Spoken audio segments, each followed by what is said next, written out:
expressed in this program by the host or guests do not state or reflect those of the company, its management, sponsors, or any entities they represent.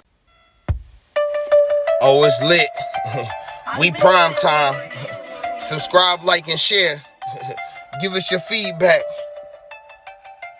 Yo, I'm Manny at the plate and Kobe off of steel.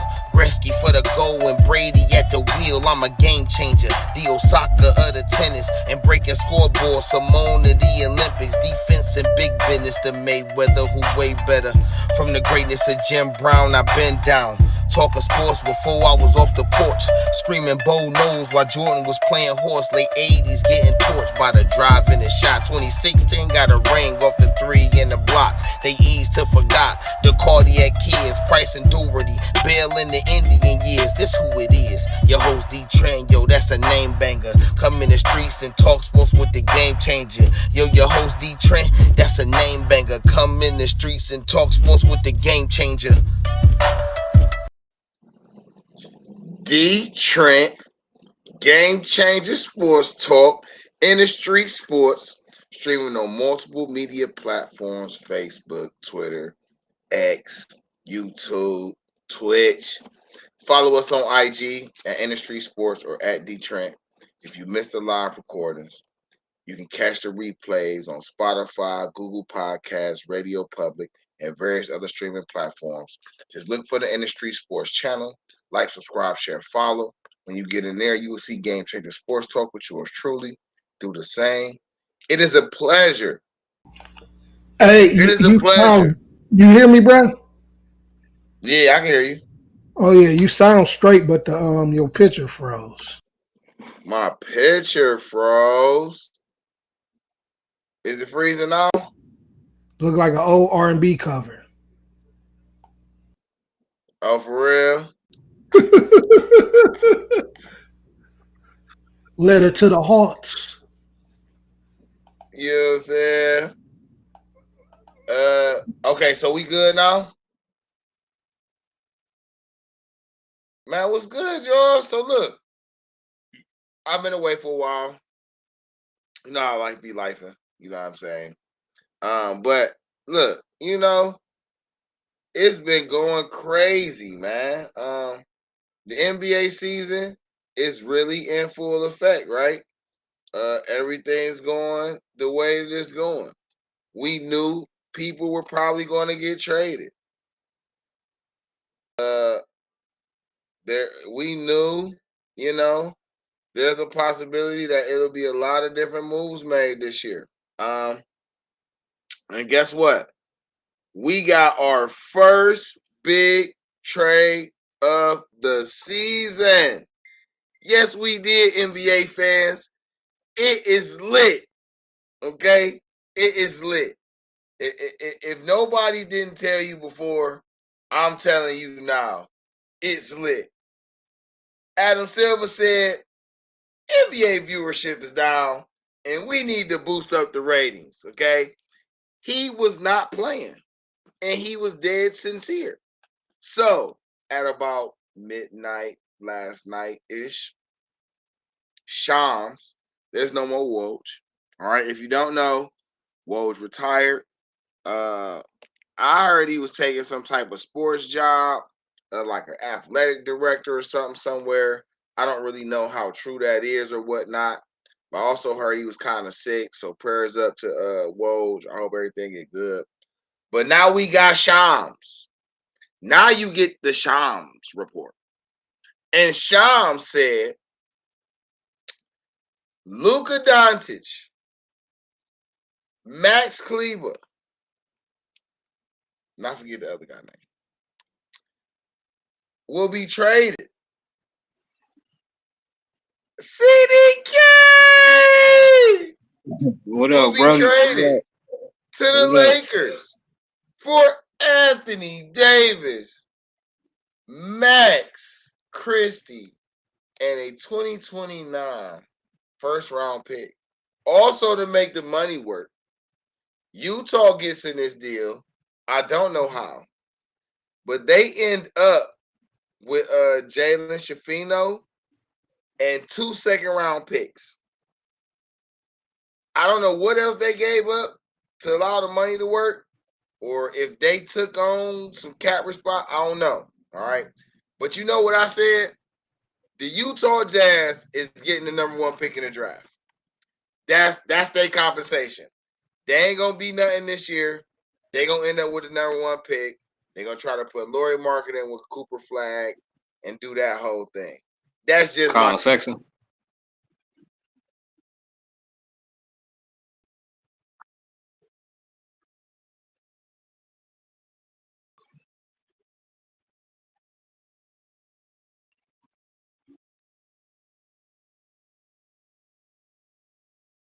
That is crazy. No.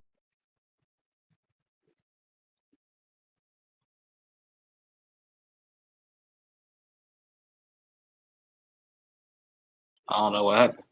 I don't know what happened either. I don't know what happened either, bro. We back. We back like cook crack. Yeah, we back like cook crack. We in here. All right. We still live? We good? Whoa, Yeah, Holy! Holy, where you at? We good? I need engineerical confirmation. Oh yeah? All right, look, we gonna rock and we gonna see what happens. Because if we ain't right, I'm gonna get a call, a text, or something. All right. So okay, no, we in here. Yeah, so Brian and Luka, right? It's crazy. Okay, let me do the formalities, right?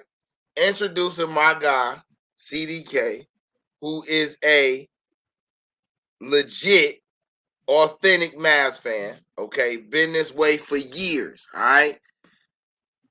Enjoy having my guy up here. He has really great takes, good insight, especially from a guy who is, informed with the team. A trade like this would send ripples through any fan base. I mean, management on your end, on your team's end, decided that they would rather move on for Luka for what they perceive as a win now situation. I would like to ask you a 2-part question. Go ahead. Do you think the trade put them in a win now situation? And what is your honest feedback about the trade itself? Honestly, I think it does put us in a win now situation. I think this puts us in the best situation to win a championship for Mark Cuban on his way out because he is selling the team. Like, I think anybody a part of the team still gets a ring. So even with the trade, Luka will still get a ring. Like in the NBA, they don't do people like how they do in the NFL. Like you got traded mid-season, you don't get a ring. In the NBA, it is known that you still get a ring. So like he would still get a ring, but initial reaction, honestly, I was just mad that it was AD because his injury prowess. Now I see your reaction, and I feel your reaction. I'm not saying AD is not a great player. Like equal value, if everybody's healthy and everybody stay healthy, like we playing a video game, no fatigue, no injuries, and we just look at that trade on the face value, you can't tell me that the Mavs did not upgrade because you got a 20 and 20 player. Luka's not going to consistently give you 20 and 20. Can you send JO the link? My bad.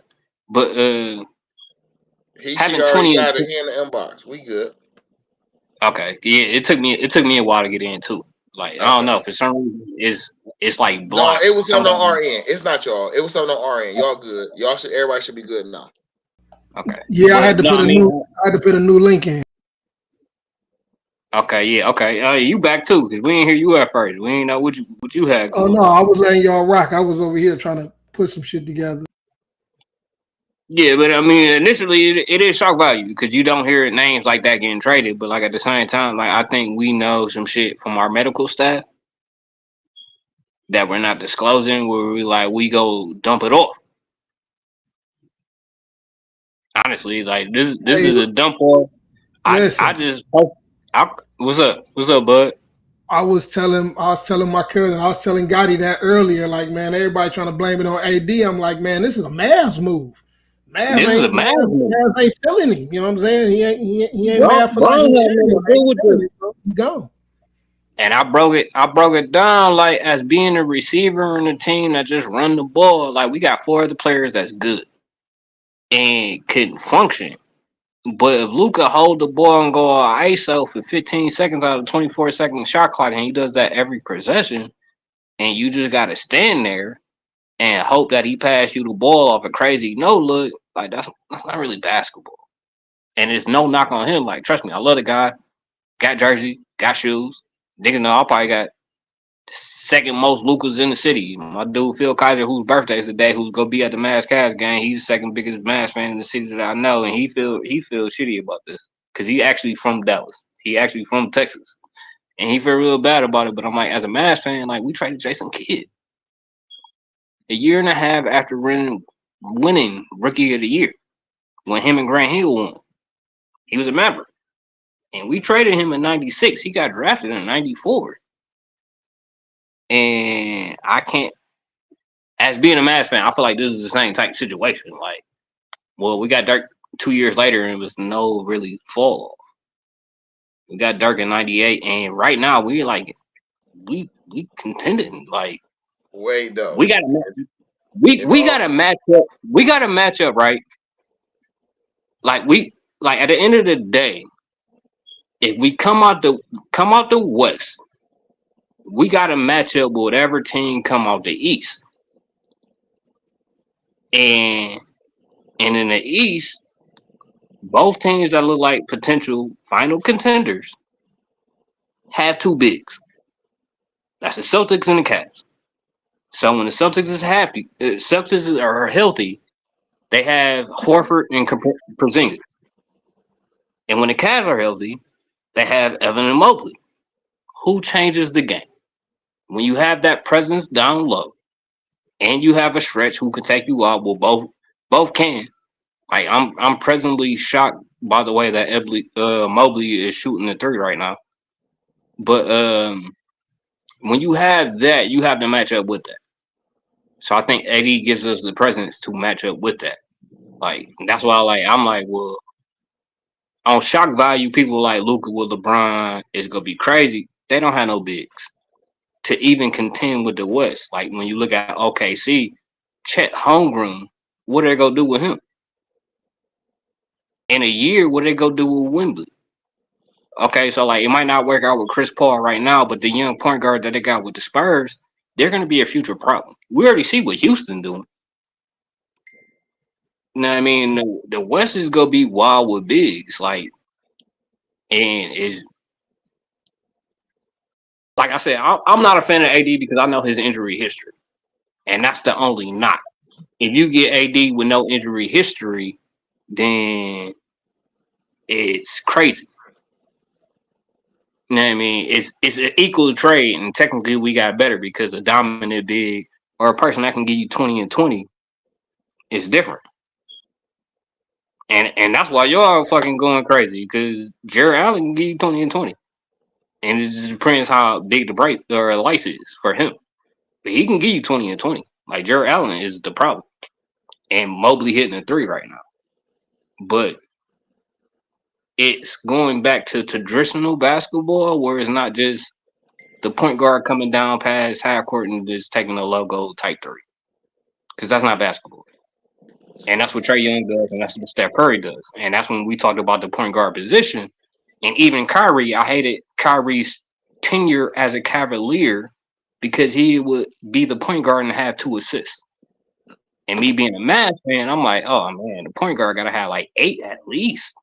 I feel like you gotta have 8 on a bad day. And Kyrie have finished so many games with 2. And I feel him because as a guard on a bad team, you have to be the scorer. Like when you play the point guard position, you're supposed to facilitate the offense. If you want an offense that can score, you're not going to be the scorer. But when you don't have a team and y'all can't score points, you're not going to get assists. It's like Kobe Bryant said, like, shit, I can't help this. I'm gonna go out here and do me. So like, I like it. I just think because of the names, it provides so much shock value. Oh, my nigga got the drip. He ready for this. Yo, okay, station identification. Dee Trynt, Game Changer Sports Talk in the Street Sports, streaming on multiple media platforms: Facebook, Twitter, Twitch, YouTube. Follow us on IG at In the Street Sports or at Dee Trynt. If you missed the live streamings, you can catch the replays on Spotify, Google Podcasts, Radio Public, and various other streaming platforms. Just look for the In the Street Sports channel. Like, subscribe, share, follow. Once you get in there, you'll see Game Changer Sports Talk with yours truly. Do the same. Today, on this freezing Sunday, we talking AD Luka trade and how it changed the NBA landscape. I'm sitting up here with two of my respected homies, CDK and the JO Show. Welcome, fellas. How y'all feeling, man? I'm good. Hey, I'm great, man. I couldn't be better. So, Consider. Dude, I don't know what happened, but like I froze up on my end. I mean, like y'all froze up on my end, and I froze up on y'all end. It was some weird shit going on, man. But I appreciate y'all holding it down and jumping on with my shit as well. So thanks for having me, dude. All right, hey, okay. So we didn't talk about we got his initial reaction. What was your initial reaction to the trade? Because I feel like this is some part reveal type shit. What was you at when the Luka Doncic AD trade happened? How was you feeling? What was your thoughts? I woke up to it. So when I seen it, I just thought about you because I know how much you love the Dallas Mavericks, and I was trying to think how you felt because honestly, I don't really care. Like, that's all I cares over here. But like, I was just kind of concerned about how you thought about it. You feel me? So yeah. Oh yeah, no. Right. Two people almost the same, and they just swapped teams. Like, to be honest, that's how I felt about it.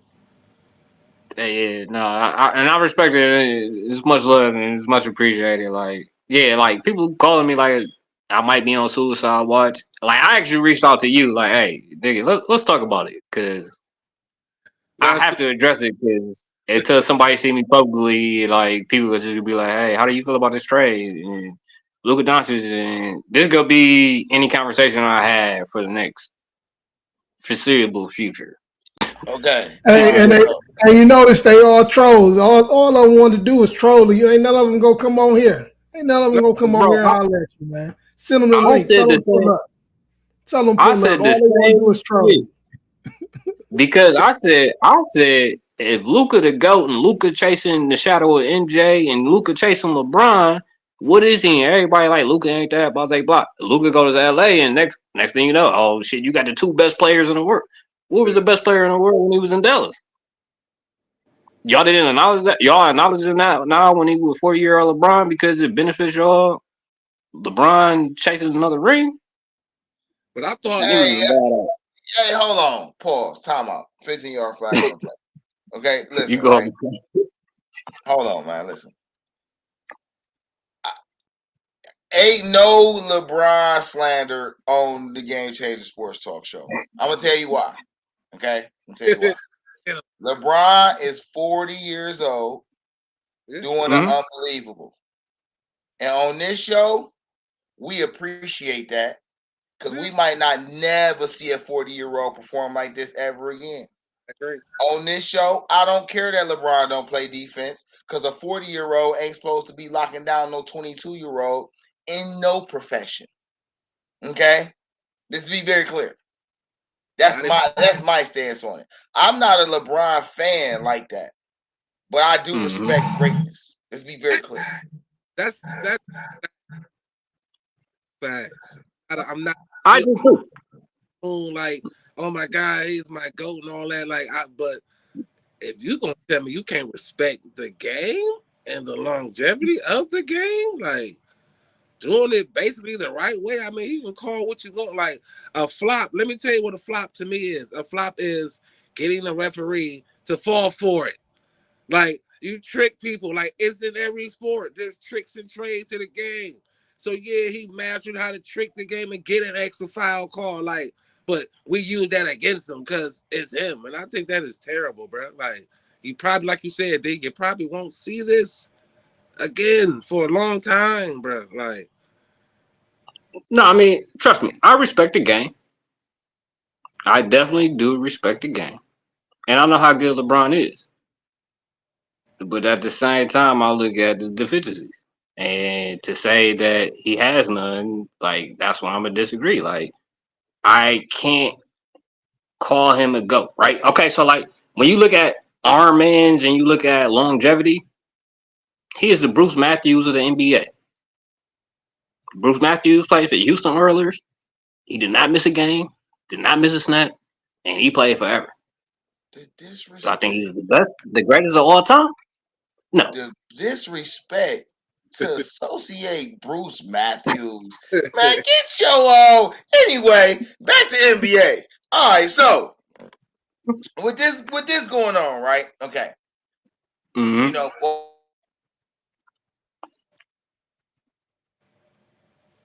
you done froze up. Yeah. I don't know what question you was about to ask. Yeah. It seemed like that's what happened. Like, y'all froze up on my shit. Nigga, the Mavs broke the internet. That's what happened. Yeah. Like I said, I ain't never seen no shit like this. This is like some Harvey Real type shit, nigga. We done broke the internet. My nigga done froze up. It's over with. This is how we was. Well, like, it didn't kick us out. Oh, it's coming back.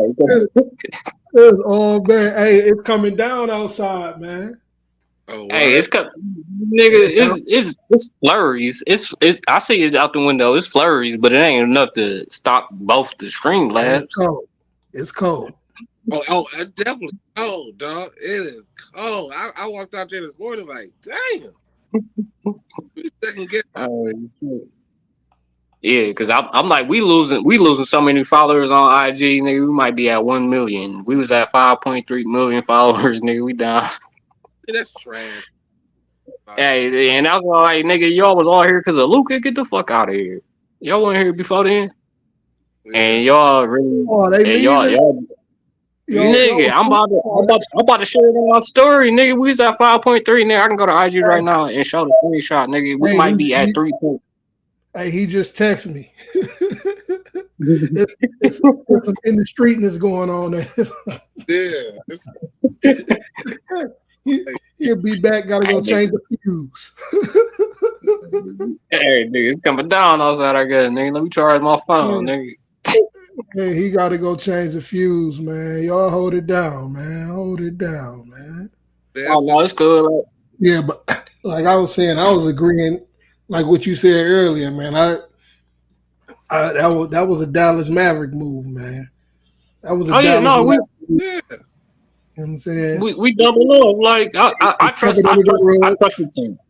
You notice they ain't shop them out there to let people know what's going on. They made the deal and made it happen.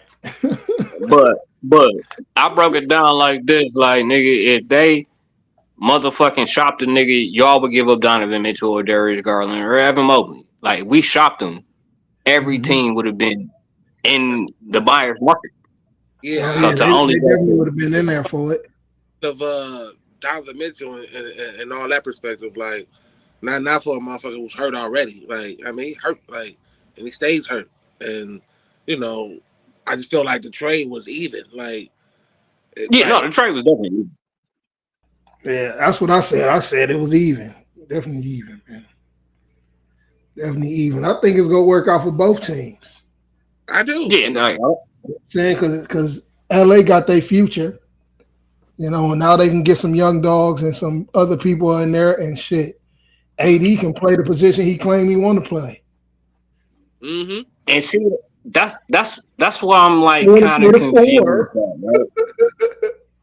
When you say they had a future, when you say they had a future, right? I looked at it like the way I would have been irritated or mad at the trade was the Max Christie part. Mm-hmm. And for the fact that we got Max Christie, it works for us because his ceiling is high. Right. I don't know how much y'all watch the league. I don't know how much y'all watch, but like I just shared Nick Young's perspective. That shit is fucking funny as fuck. Yeah, I was watching Nick Young. You see the Swaggy P? Hey, nigga, the Swaggy P reaction to this is the best reaction. He has the trophy. Please watch Swaggy's P reaction to this. It's on my Facebook page. It's the last thing I posted, other than the JO show. But no, please watch that reaction because it's true. He's like, nigga, I don't even want to spoil it for you. Just watch that reaction, and like, because I didn't react like that, and I'm like, I'm dead. Like, and he's cheering for the trade. So like, he's pro Luka Doncic for the Lakers. He's an LA native. A lot of people cheering for the trade for real. A lot of people are like, man, shit, that's fire. Man, this nigga said Brian got to be. He said Brian got to be part of the Illuminati. This even shook the WNBA player because there's big moves going on in the WNBA right now. The WNBA players like shit, like. Oh, bro, they have reactions. They have reactions to NBA players on their bench seeing the news from the They were showing KD in them. Yeah. They were showing KD. They showed motherfucking Portland Trail Blazers. They showing every team like, oh my god, kind of like coronavirus when that shit broke out. Nigga, they literally sharing this shit like, nigga, this is like I said. I feel like this Paul Revere the way I got woke up, nigga. Like, I don't know if I'm ever gonna get no news like this. Yeah, that was crazy. Definitely, yeah, one of the biggest, if not the biggest trades. Like, and shit, not only Mavs, this is what U.S. history because, like I say, the way that Mavs is losing followers, this might be bigger than sports. Like, I don't think no team has ever lost followers like we're losing followers right now. All teams do that, bro. So how you feeling? How you feeling? That's it. Y'all don't need no more moves for the season. No, I think it's another move coming. I think for the sake of the NBA, and I don't care where he goes, but I think for the sake of it, I feel like we're a New Haven for bad players. So I feel like Jimmy coming to the Mavs will work out, and a good thing because at the end of the day, he just want to get paid. And we can pay you. Like Kyrie Irving, like everybody said that was a bad, horrible trade. And so far it's worked. Like it's not been a bad thing. Like you ain't heard nothing from our locker room about Kyrie Irving. And this ain't the first nigga that we got that had a bad history, bad turmoil, and he came to us and he worked out for us. So I think Jimmy is the only thing you want to get paid. We can pay you. But I feel like we go put him on probation period. Like, hey, nigga, we don't need the ethics. Yeah, and Kyrie came over there mature. He had his mind right, man. Kyrie had his mind right. Yeah, so like, and I think it's part of just being there. Like, okay, the host with the most is back in. I'm about to slide back and finish doing my thing, and that's produce. You did. Hey, I appreciate y'all holding it down. You know how this shit go. So I missed a lot of it. I don't know what y'all said, but I'm pretty sure it was good content because I like what I was hearing when I walked in. So let me ask y'all. Oh, this is what I was about to ask before my power acted like it ain't want to work with me. So where does this put the Mavs as far as top team hierarchy in the West? Because you got, if I'm not mistaken, you got virtually right now Thunder and Houston at the top with, Minnesota. I don't know where they want to stand. The Clippers playing pretty good right now. Like where does this put them? Top 5, top 4, not the playing. Like where does this put the Mavs? That gotta be for you, bro, because that's for everybody. That's for everybody has an opinion. Honestly, me, I mean, like Killer said earlier, I think it's going to have to take getting to the playoffs to see what the team is. Because, I mean, I wanted to ask y'all a question before my shit went left. Like how long is it going to take for this to be cohesive before the playoffs? What the Mavs team? Yeah. 12 games. So 12 games. I just look at the standings. We got the AC, and we can catch a lot of teams. Like I think like the third seed got 19 losses. We got 23. As a big for our offense, I don't think it takes much because it's not like you're running a lot of actions. You just running a lot of pick and rolls, and you playing free. So as the big, like you can roll or you can do the pick and pop. So like we kind of transition that like as the big off the pick and roll, which AD would probably be running the pick and rolls. He can do whatever you want to and look for the ball off the pick and roll.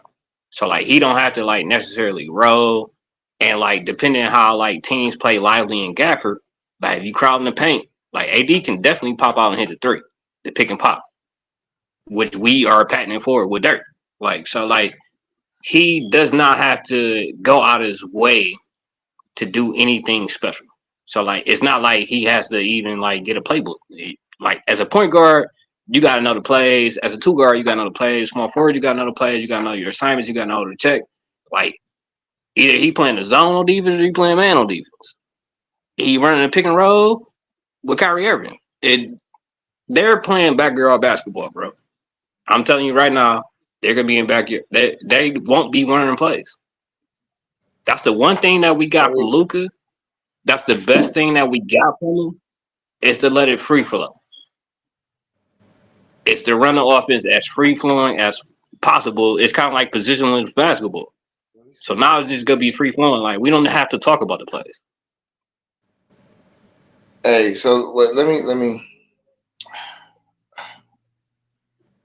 As I'm breaking this down more, and I'm going this in my mind. Okay, you know, JL say how many games it take. I say 12. And I'm saying that because AD and Max Christie are the only new people. The rest of the team been there. Okay? You're putting Kyrie where Luka was at, and you're putting AD where PJ Washington was at. You're moving PJ to the 3. What is there to really get used to? Like, I liked your analogy when you was talking about the pick and roll, and then before I could say it, you segue to it. It's not the pick and roll that's unstoppable. It's the pick and pop. It's the ability for Kyrie to come off that screen, and if you double him, if you try to blitz him, Clay got a wide open shot every time. If you don't blitz him, you got to deal with him at the rim. If you cut that off and get somebody to slide down, the fact that he can toss it back to AD, and AD's either wide open or one-on-one, which in that case, AD is wide open. If he's one-on-one, he's wide open. Okay? And then if you just so happen to rotate, PJ Washington might just boom on somebody.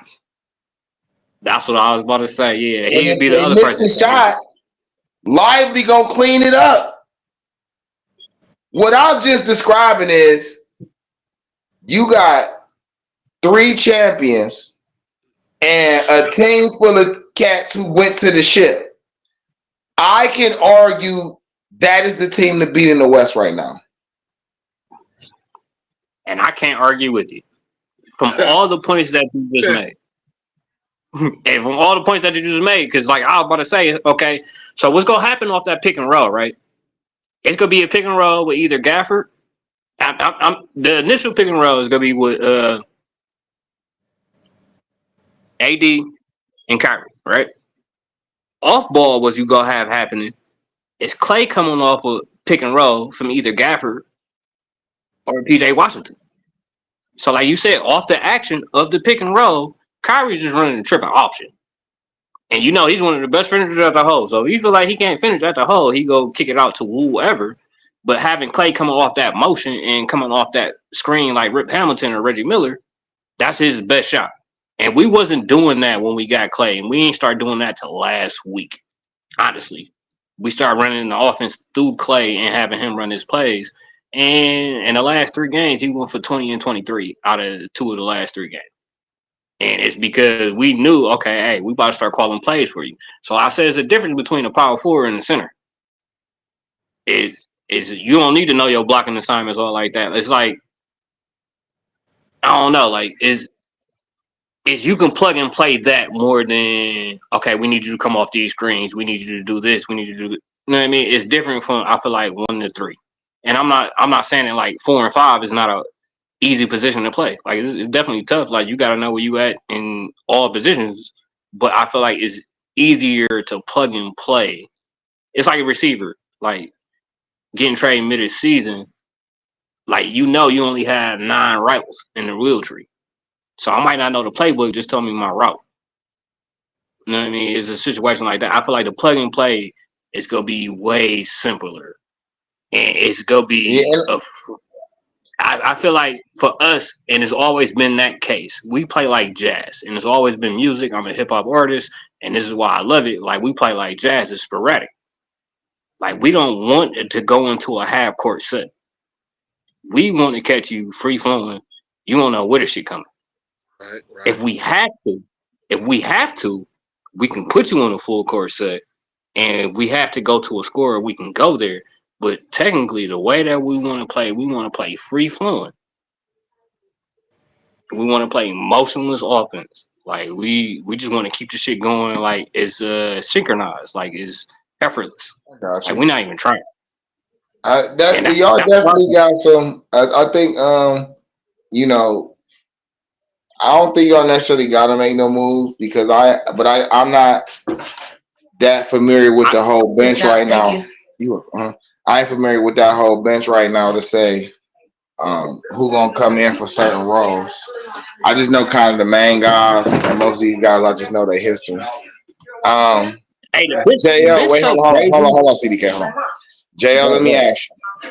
Now that the Mavs have made this move, how do the Cavs match up with the Mavs? And do you think the Cavs may be pressured to make a move, seeing what just happened with the Stars? With the Cavs, I hope that as much as I want them to kind of run it back with what they have, I also know that you got to be paying attention to what's going on. So it's always for me getting a wing, another solid wing. I mean, unfortunately, I can't off top. Don't know who I would put in that position right now, but as far as them matching up, I thought that when they saw AD, with the Lakers, they matched him up pretty well. You're throwing 2 bigs at him at a time. Both are big. Well, one of our bigs can stretch him out in Evan, and then you got, Jared Allen who can, hopefully make him draw fouls down low. I think it's going to be Kyrie and Clay that would be the problems, if any. AD might open up their problem making a little bit more, but I'm a Cavs fan, so as long as we stay healthy and as long as we can continue to push forward, and who knows what they do, they might make a move, they might not. I hope they, if they do, it's a light tinker with it, and let's see what happens, man. That's where I'm at. Like, don't get me wrong, I think this move was huge for Dallas. Like I never thought that the Lakers won this trade. But again, it's basketball, man, and matchups are going to be tested at times. But I think the Cavs still have enough because, again, we won't see them again until the finals. So we got to be doing something right to get to that point. And then at that point, we can match it with anybody. Okay, so to answer my own question, right? I don't think the Cavs should feel pressure to make a move because I feel like what the Cavs need is a backup center. I've been trying to figure out exactly what type of skill set this backup big needs to have, right? Yeah. It's been racking my brain, and I figured it out. They need a rebounding post playmaker. They need somebody who got a back to the basket game, who get on the boards heavy. I agree. So that's what I need them to get with this team. Now how they acquire it, what they have to get off of it to get it, I don't know. Yeah. But I do. Go ahead. No, I'm sorry. I said that too, man. A big man, like another big man. Don't know how, what type of skill set, but another big man. But I like your take on that. So yeah. You know what I'm saying? Somebody, because I feel like that man allows them to play from the inside out legit. Somebody, if you kick it down to him in the paint, you know what I'm saying, he one-on-one with his back to the basket, he gonna win that matchup. Now, I had a question that I put on X. And I'm gonna ask you directly. How would you be willing to pair Zion with Mobley? And if so, would you be willing to trade Mitchell or Garland to do it? And which one? Man, I honestly don't like the Zion move. Solely because I don't believe he played a full season. And then if I had to make that, it would be Garland before Mitchell. Garland before Mitchell? Yeah. Okay. So me, I like the pairing of skill sets between Mobley and Zion. Mobley is a 7-foot unicorn in a sense. Mm-hmm.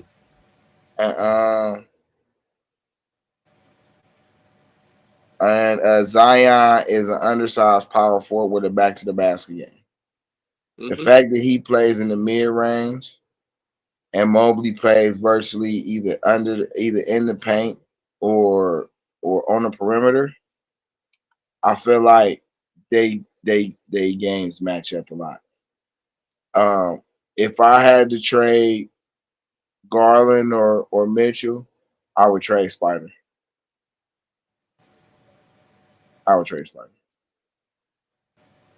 Because I feel like if I ran Garland at the 1, of course, I could either put Zion at the 3 or put him at the 4 and just let Mobley play the 5.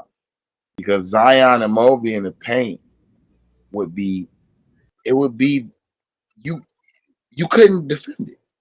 How could you defend those two? I'm not about to have Zion downtown at all the hot dog stands. Keep him where he at. Not about to be eating all the corned beef. No, shit. Keep man where he at. You know what I'm saying? Now we talking about Fox. If we talking about bringing Fox in here, it's a different story. But I'm gonna let y'all do your thing. But I couldn't hold back. Couldn't hold back, baby. Like, look, I'm saying this. Like, I'm not taking away from Zion's skill set when he's on the floor, but you're looking to him and Mobley on the floor for how long? Because again, I don't recall him playing full season yet, and it's just. And then with the whole Garland and Mitchell thing, for me, I feel like we did a lot to get Mitchell. So we keep that. And Garland, as much as Garland's so tough, but I just feel like we did too much to get Mitchell in here. So I'm gonna try to see what I can get from Garland. It'll be a tough giveaway. Like I'm not saying I'm just like, yep, you know what, Garland, bye. Like that shit is tough. But for me, I just feel like we did a lot to get Mitchell in here. So I want to recoup that.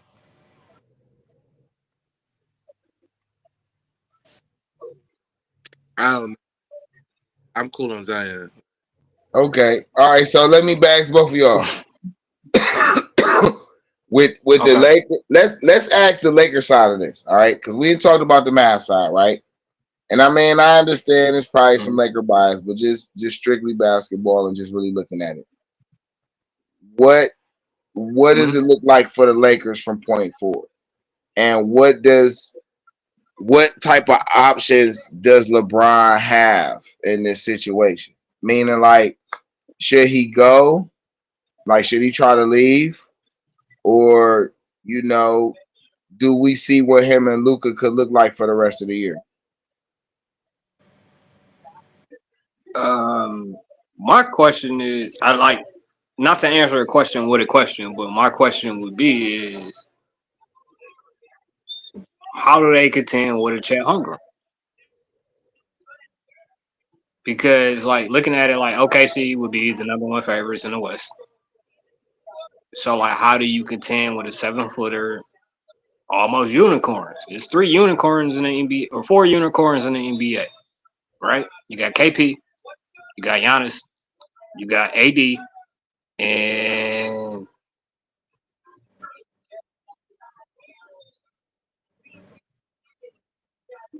Cat is on the verge of it. He struggles with it. Like, Cat's on the verge of it, but, like, he's Karl Anthony Towns. Okay, yeah, I can hear. He struggles with it. Yeah, no, I mean, he could be that unicorn, because that unicorn is that stretch 4 who's really a 5 that can stretch you out. Like, Mobley's on the verge of it, honestly. Like, if he keep hitting that 3 consistently as he's hitting it, then he's gonna be a unicorn. Because the way he defends the paint and the way he runs the floor, the nigga's a gazelle. And the nigga's a deer in the wild. Like, you're not about to catch him. Like, so it's just how consistently can you hit the 3. If you can hit the 3 at a 40% clip at the 4, then that changes the way the defenses have to play you. Like, it's different if you hit 40% at the 1. Most teams won't check you. Like, Rondo shoot 38%. Most teams didn't check Rondo from the 3-point line because they like he can't shoot. But you can always prove that wrong. But it's how do they contend with the Chet Holmgren, because he's on the verge of being a unicorn. He can hit the logo 3, and he's a problem down low. Even though I think he's the smallest out of it between him and Wembley, but those go be problems in the West for the foreseeable future. Like, I'm just happy as a Mavs fan, we got 3 bodies that we can send at you if they get in foul trouble. But those bodies, like, basketball about to go back to being real basketball, where you kind of got to feed the bigs. Like, the action would be off how your bigs play, and y'all got one to Mobley. I'm not gonna hold y'all. Like, I never try to hold y'all. Like, Mobley is crazy and is the future. That's why I said, like, if it came to us actually opening it up to every team, y'all trade Mitchell, y'all trade Garland. I think the untouchable on y'all team would be Evan Mobley.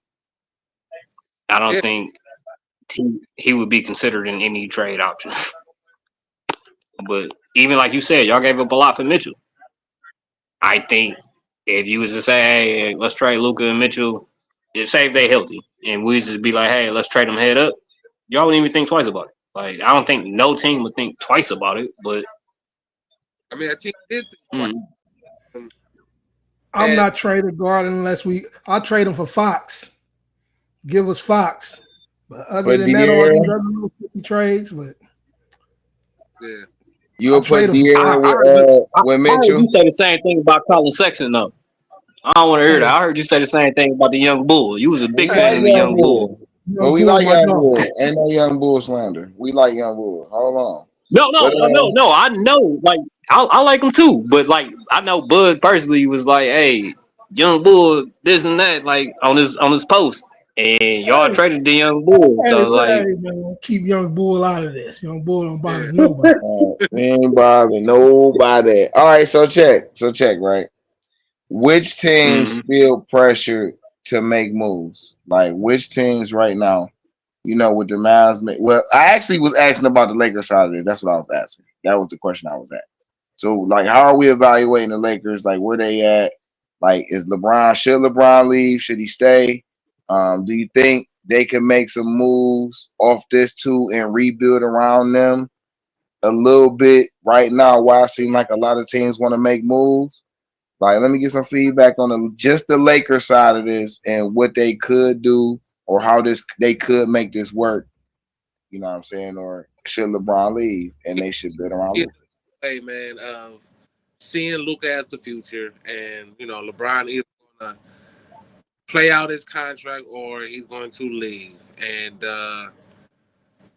look, the man's up in age. I don't know how much more you can continue to ask from him by himself, and then you bring Luka in, and if Luka can figure it out and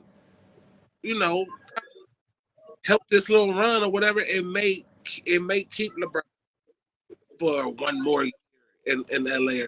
I don't know. I just on the Lakers side again, I thought they lost the trade.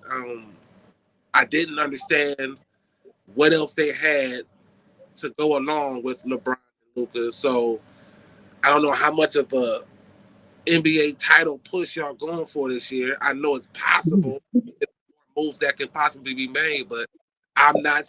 I don't not really up on it. You know what I mean? So that's the Lakers, man. Yeah, man, that's the same way I'm going with it. Like, I don't know how it would shape out till like the playoffs start. Like, Yeah, we about to find out in the next 30 days. I'll put it like that. Like, every team on 30-day notice. And to answer your other question, I don't know too many teams trying to make moves other than Miami. Other than Jimmy Butler's situation, we don't hear of a lot of names being on the market. Man, so we gonna act like De'Aaron Fox didn't just say he wanted to be traded to San Antonio Spurs. We're not gonna act like that ain't just happened. We ain't gonna just act like Paul George. We ain't not gonna act like Paul George ain't just make statements like he was kind of ready to not be there if Embiid ain't gonna play.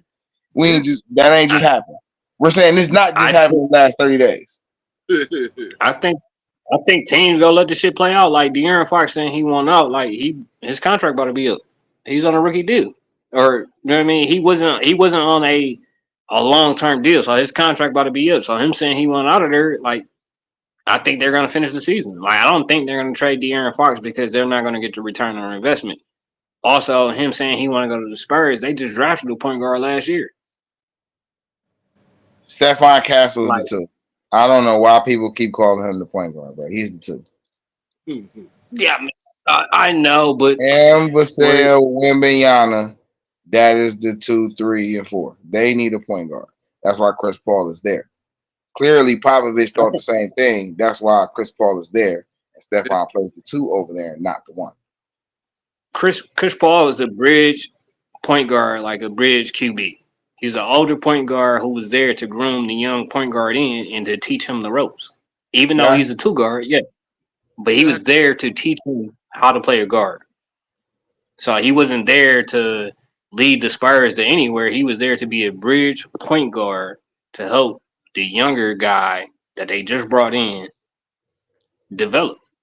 This is a development move from the Spurs. Listen, that is counter to what I'm telling you. Stephon Castle was not drafted to be the Spurs point guard. He was drafted to be their shooting guard. So Wembanyama can play the 4. They don't really want Wembanyama to play the 5. He's just so fucking big, you can't help it. They would rather him play the 4 and then get somebody down there that could just play down there and rebound. It don't matter how big they is. As long as they big enough and strong enough, Wembanyama playing the 4 gives them a lot more versatility. Yeah. That's why Chris Paul is there. Chris Paul is there because Chris Paul is there. Chris Paul is there so they can show them how it's going to look when they run it that way. It's going to be AD with the Lakers. He wants to play the 4. But on the team, he's going to play the 5. Like, with Pop being the coach, you're not going to find a better 5 than Wembanyama. With Pop being the coach. So he's not going to play the 4 until he leaves San Antonio. Unless you find somebody 7'5", the nigga 7'3". You're not going to put him in a position to not protect the paint. But he's a He don't protect the paint regardless. Yeah. No matter where he's going to put him that point he's guard. going to Protect the paint regardless. He's going to play the 5. Like, how much he wants to play the 4, he can want to as much as he wants to. At the 4, I mean, at the 5 is fire, but he just don't weigh enough yet. So at the 4 right now, it gives you the chance to get the most out of him and his skill set. Yeah. It's the same with Chet Holmgren. Like, Chet Holmgren was too small to play a big. No, he is, but Chet can only play the 5. People keep saying Chet can play the 4, but Chet can't play the 4. And it's not that he can't play the 4, but Chet so let me say this as an overview. And this is in any sport, right? When I view an athlete, I judge a athlete's skill set and mindset to what position they play. Not their size, not all that other shit. Everybody, I talk about your skill set. For example, everybody call Carmelo a 3, but he has a power forward's game. So I don't understand why they keep calling. He's always been a 4. But I feel you. He was more of a forward than LeBron. I feel you. Allen Iverson. I said the whole time, Allen Iverson too, he shouldn't play the point. Clearly, Larry Brown thought the same thing I thought. And I was a young nigga then. Okay? You play a player at the position of their skill set, right? And that's why I'm saying, Wembanyama, he's size, he a 5. Make no questions about it. His skill set is a 4, though. Yeah. A stretch 4. His skill set is a stretch 4, literally. You're not wrong, by all means. But until they find a better 5 that can play the position, right? Wembanyama will be at the 5. Wembanyama will go be at the 5. And that's the same thing with AD. Like, AD's skill set, because he's a gazelle, because he's like Mobley, he can run up and down the floor. He's a better 4 than 5. But because of the way that the roster was set up in LA, they had to put him at the 5, because if you don't put him there, you got to put 40-year-old LeBron there. And I know it's no slander. It's no slander at all. It's just the skill. Like you said, it's the skill set that you see on the floor. So with the way that this trade works with the Mavs, AD go be at the 4 of his natural position. Like Chet, if you look at the OKC roster, he's not the starting 5. Hartenstein is the starting 5. If you look at the Celtics, KP isn't the starting 5. Or Horford is. It just depends on the way that you look at shit and how you play shit. And I think that they don't have the 4 or 5 in LA, like, to contend in the West. Because, like I said, you're gonna have to go against a Wembanyama, a Mobley. Wait, hold on. Even a Zion when he. Hold on. Why? I don't understand this. Okay, so listen, right? If I'm just going off the top of my head, right? The Lakers team consists of Luka Doncic, LeBron James, Austin Reeves, Rui Hachimura, Jackson Hayes, Dorian Finney-Smith, Jared Vanderbilt, Gabe Vincent, and if I am mistaken, them 8 alone is a bunch of athletic, tall dudes who could all stretch the floor, run in transition, and at least 6 of those dudes could actually play defense. I mean, while we talking about, what the Lakers lost and all that, let's be very clear. If I'm JJ Redick, LeBron and Luka play the backcourt. LeBron no longer plays the 3.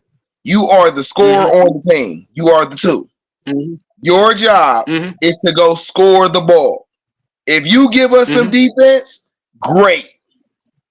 But your job is to go score the ball. Okay? At that, hold on. Go ahead. At that point, right? Mm-hmm. I would start Austin at the 3 because Austin has a point forward skill set. So by having Luka at the 1 and Austin at the 3, that gives me more reason and incentive to use Bron off screen and catch him coming off the ball versus having to have the ball. Bron don't gotta have the ball until it's clutch time. Right now, he can just go put up buckets. All right. Now you the only nigga in history with 40,000 points. You got another year, run it up. Why not run it up? Why not? Make it an untouchable record. Right? I put Rue at the 4, Jackson at the 5. Even if you say they ain't top end defenders, they can defend. But when I run zone with a 6'8 Luka, a 6'8, 6'9 LeBron, a 6'8 Austin Reeves, a 6'10 Rue Hachimura, a 6'11 Jackson Hayes, who the fuck getting off shots? Where is you getting the shot off at? When everybody can run the floor literally like a guard. Shit. Then when I come off the bench with Dorian Finney-Smith, that's a 3-and-D guy. Jared Vanderbilt, a defender guy. Gabe Vincent can still stretch the floor. What are we talking about? We talking about what LeBron talking about. Because these guys been on this roster when the season started. And 2-3 months into the season, LeBron was like, hey, I can't get it done with the aforementioned guys that you just mentioned. LeBron needs more help. Did LeBron come out and say that, or did somebody say he said that? See, I hate when y'all do that. When did LeBron say that? Let me hear it. Bring it up. When did he say it? When didn't he say it? He said this team is not built to win. When didn't he say it? When did he say it? When they came out with the meme when he gave AD the look, you know the meme, you know what it was when the 40,000 points came out. That's when it happened. When the 40,000 points came out and AD didn't acknowledge the shit, he like, nigga, I'm trying to win games. I ain't concerned about all the fucking circus act and festivities that's going on. Nigga, I'm trying to win games. Nigga, my legacy on the line, just like this man's legacy on the line. Like, what made this nigga bleed different than me? When I know I helped win this nigga championship. Like, well, a lot of people is sweeping under the rug. We got all LeBron misfits right now. His helping hands. His helping hands. You know what? And that's what make him the GOAT.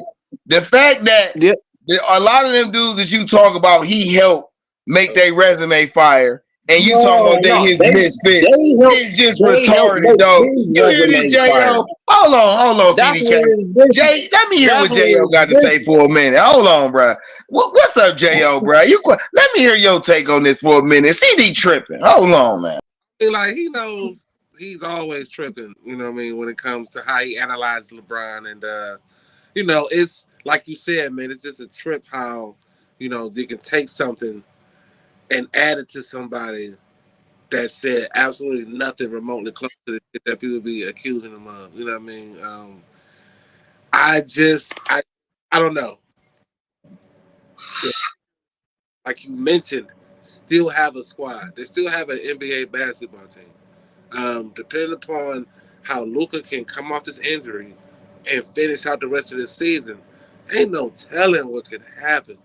Like I get your point. Like how we just keep dismissing, but when you dealing with this guy, man, it's like when you talking Dallas with any other topic that you're talking about, it ain't gonna go well. It's going to be something because you know he's so invested in the Dallas Mavericks that he forget. Like, dude, there's other teams out here that feel the same way you feel about the team, but look. I just think that y'all are both hitting on some crazy points. You know what I mean? I'm not that involved with these two teams. Like a fair when it comes to these two teams. But you know, the trade was the biggest thing because I am familiar with Luka and I am familiar with AD. But the way y'all hitting it, bro, I'm just sitting here enjoying the show. Like I ain't got too much takes on it, man. But when you fucking with this dude, no, you gotta just gotta be ready for anything. All right. So listen though. I want to hear this though, because I need to know. All right. All right. Mm-hmm. What do you think Boston thinks of this trade? Nothing. I think Boston still feel like they the shit. Like, Yeah, I think they're concerned about Cleveland, honestly. You do realize Boston has never beaten, outside of the big three, Boston has never beaten LeBron in the playoffs, right? mm-hmm. Okay, let me be more specific. Jaylen Brown, Jason Tatum, Al Horford have never beaten LeBron in the playoffs. Let's be very clear. Never. Ever. The only way in their careers. Drew Holiday has never beaten LeBron in the playoffs. Oh, wait. No, he hasn't. No. How many times have they been in the finals? LeBron went against Boston for 4 straight years. You're talking about a young team here. Oh, my fucking God. Does that change the fact? Yeah. No, it does change the fact. How? Like you said, I'm living in the past. You living in the past. What? Horford was in his prime when LeBron was beating him, so you don't get that off. Okay, he don't. But what about Brown and Tatum? They was young bucks. They still have never beaten LeBron in the playoffs. Okay, how many times did they play in the playoffs? They played for like 4 straight years. You make it seem like it's 4 straight years is a long time. To say 4 straight years is a long time is crazy. It is. You're making it seem like it's Toronto where like LeBron owns the team. That's not the case. It was 4 straight years for Toronto too. So what's the difference? Because when it comes out, the Celtics ran LeBron out of Cleveland. When it comes out, at the end of the day, LeBron's book tells it. You're lying. You ought to be. We all know Dan Gilbert is the reason LeBron left. Stop lying. Yeah, you capping. Bro, did you read his book? Lying? Did you read his book? Have you seen the Wade interviews? This is known facts that the Celtics broke up LeBron and Cleveland. Man, you're lying, man. Stop lying. Break up in Cleveland. Go ahead, JR. Like, what did he break up the first go around in Cleveland? Like, what did he break up? Did y'all read his book? What did he say? He felt like he couldn't contend with the Celtics, so he had to leave Cleveland and go to Miami to win the championship. That's what he said. His words. I'm not taking this shit out of context. Yes, you are. He came out. He came out with an autobiography. He came out with a book, my nigga. Just like Deion Sanders came out with a book and said he drove off a cliff and tried to commit suicide. It's in his book. Bruh. It's not somebody writing a book about hold on. To act like the reason he said that wasn't because Dan Gilbert didn't want to spend money to get players on the team to help him is out of pocket. To act like Cleveland was a livable city to live in at the time of 2010, 09, and 08, stop fucking lying to yourself, man. Yeah. That was literally after the housing bailout. That was literally after the housing bailout. Why are you lying? If it was in a livable city, I would have moved.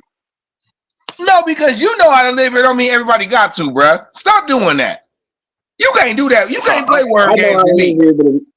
A millionaire doesn't know how to live here. Oh man! All right, so okay, so all right, so let me ask, right? Where does Jimmy Butler go? Does he end up going to Dallas? Can somebody else make it stronger? Can somebody else offer Miami something better than what Dallas can offer them to get Jimmy? I think they could, but I think for the sake of the NBA, they trying to fix ratings. They trying to fix people watching the sport. I think they have to rectify the Jimmy Butler situation to some extent or another. So, like, I think all signs point to Dallas, but, like, wherever he goes, I don't think in the next 4 days he will be in Miami. Just for the sake of the NBA and viewership and watching. I think so too, but you never know in these type situations. Like these next 4 days, and like I said, I'm gonna be watching the waiver wire. This is my free agency and the NBA draft. As a Mavs fan, like we suck at all of those things above. So like I'm watching this right here. Like I don't think we finished. I think we're gonna make another move. Like you said, people on the move. It might be Paul George. Like you said, Paul George don't want to be here with Embiid. Like, we don't know. But I think they told AD, hey, we're going to get you and somebody else. And they told him who the player was. And they probably already confirmed it with the player. I think it's going to be at the deadline. I think you go hear another name come to the match. I about to say, let me ask this question too, yo. My fault. Let me ask this question. And I just thought of this, right? Mm-hmm. How big a deal is it that the GM of the Mavs and the GM of the Lakers had a silent meeting and got it done? And how many GMs do you think is willing to follow that same format to get players off their team and make rosters that they want to make? Let me take that. I said, in the business sense, this is what you call insider trading. Like Brian Windhurst said, nobody knows Luka's better than the Mavs. Like, we went to the Lakers with this. So, like I said, Brian had nothing to do with this. It was no LeBron GM. I give credit where credit is due. It was no LeBron GM in this. We went to them like, hey, we're shipping you Luka. What you got to send us? You know what I mean? So it's totally different in that standpoint. And I think this sets a precedent of future contracts with superstars of us not waiting until the last year of the deal. Like, usually when you trade somebody, you trade them last year of the deal in the NBA and you hope that they re-sign. You get them on a rental.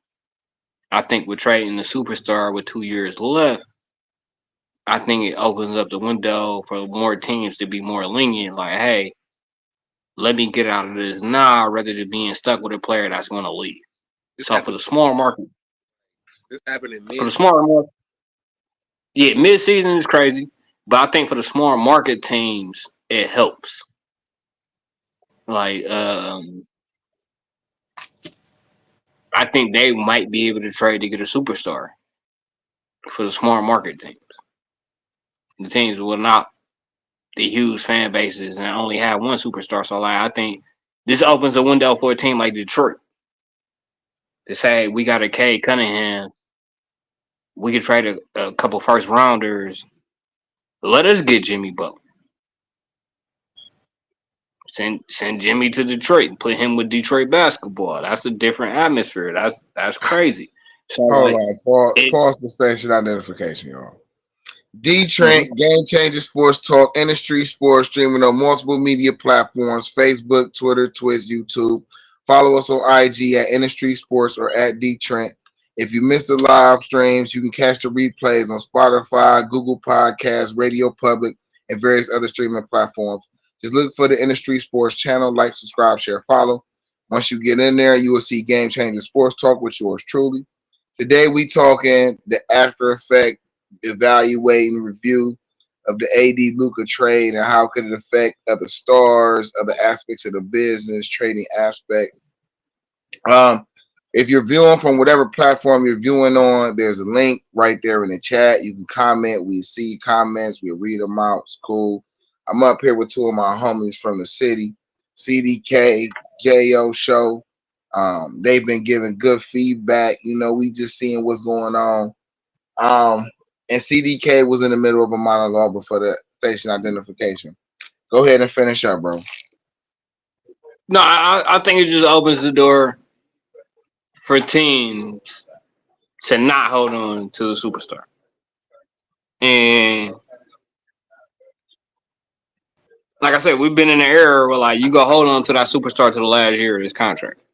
I think this, as it is unprecedented, it doesn't happen often, but I think it might open the door for teams and players to be like, hey, not so much of a Jimmy Butler situation where, like, it became turmoil, but I think it opens the door for, if they about to start giving out soccer and basketball contracts, you got to know. And like I said, $345 million. That's a hard number. Like I ain't never played with that amount of money, but that's I a think hard to money. your point, CDK, right quick, hold on. I think you just brought up an excellent point. If we're gonna be giving you those type of contracts, we gotta know, right? And also for Dallas, y'all have new majority ownership, and this is clearly their first time. They don't want to put all their eggs in one basket when they. I mean, you look at it, and that's why I was saying about the Mavs teams in the beginning, right? If you're looking at it from a business aspect, Anthony Davis' resume supersedes Luka's resume by miles. Yeah. And you're telling me I'm putting that with a potential backcourt of Klay Thompson and Kyrie Irving, who are proven champions. Yeah. All NBA top tier guys in their early 30s. And I have two centers down here that allows me to let AD play the four, who's a defensive monster. All y'all bigs play defense and they all rebound. What is the key to the game? Being able to score by the bucket and defend the rim. Rebounding and defense. So when you get guards that can shoot and go, it's all about health. That is the thing. But let's Mavs Cavs today. All right. Yeah. Let's pull up the scouting report. Let's see what's going on. Who playing, who not playing? Where my other phone at? Good question. Yeah. Let's pull that I up. like our chances, man. Like I said, like for a day like today where like our fandom shit our fandom ship is literally in jeopardy right now. Like, bro, like just not even basketball perspective. I've not seen somebody lose as many followers on IG. I see the Mavs fan base dropping out. Like this might be historic IG drop offage of numbers of followers without being canceled. Without being canceled. Like, bro, like we had like the last time I checked was like at 8 p.m. or 8 a.m. Bro, we have to be past the million people lost. We had 5.3 million followers on IG. The last time I checked, we was at 4.1 million followers, and it's only declining. Like it got to the point. What was you about to say? Like, how many other teams are you paying attention to their social media fall offs to make that clarity?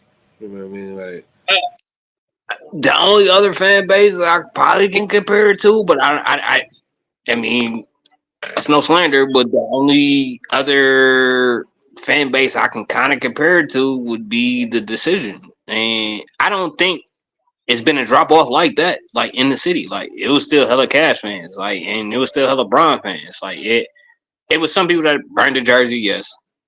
It was some people that did what they did, yes. yeah, but who knows the pulse, how many people the pulse in the city of Golden State when KD left, or like, you know, who knows the numbers, or like, you know, you just don't know the numbers of, you know, that's all I was saying. No, I mean I feel you, but we could predict the numbers on KD being in Golden State. He didn't spend the majority of his franchise there. He spent it in OKC. So him going to Golden State and leaving, it's not like they really lost too much. They when he got there, though. I mean, I guess it's the same to equate the Luka with the Mavs, right? Because as a Mavs fan, like we seen 21 years of a superstar. Like we haven't seen 21 years of Luka.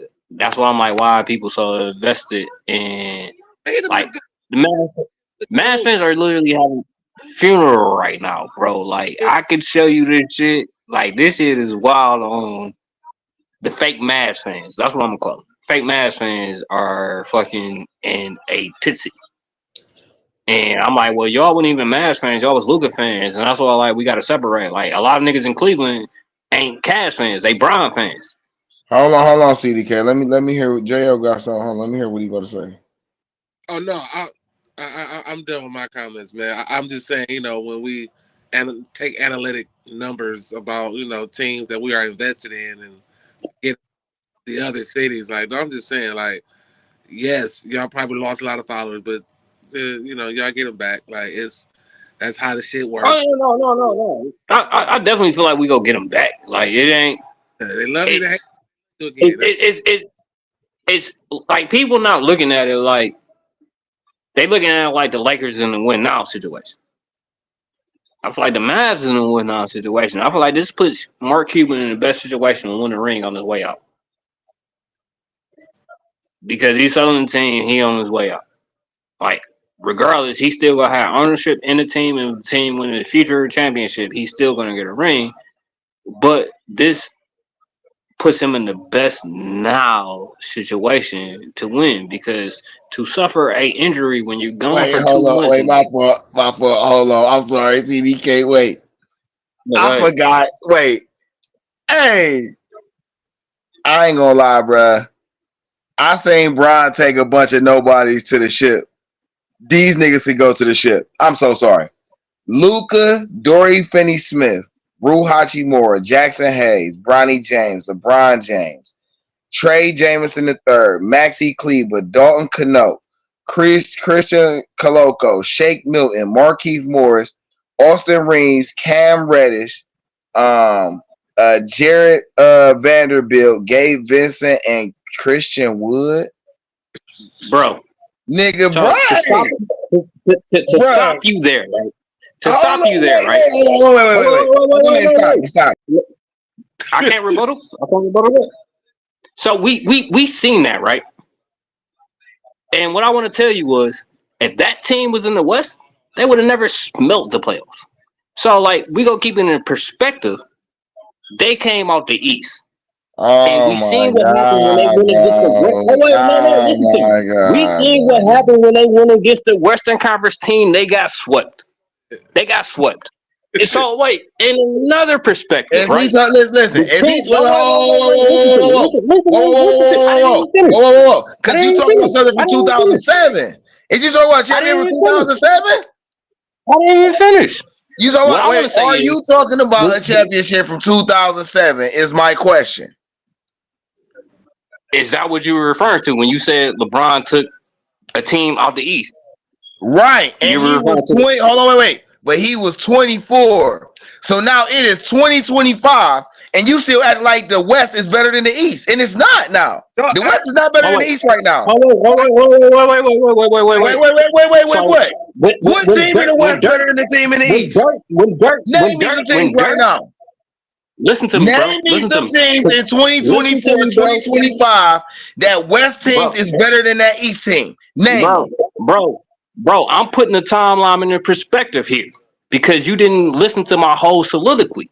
So what I'm about to say is, when Dirk took the team in 06 and played Miami Heat with D Wade and Shaq, how was that any different than what LeBron did in 07?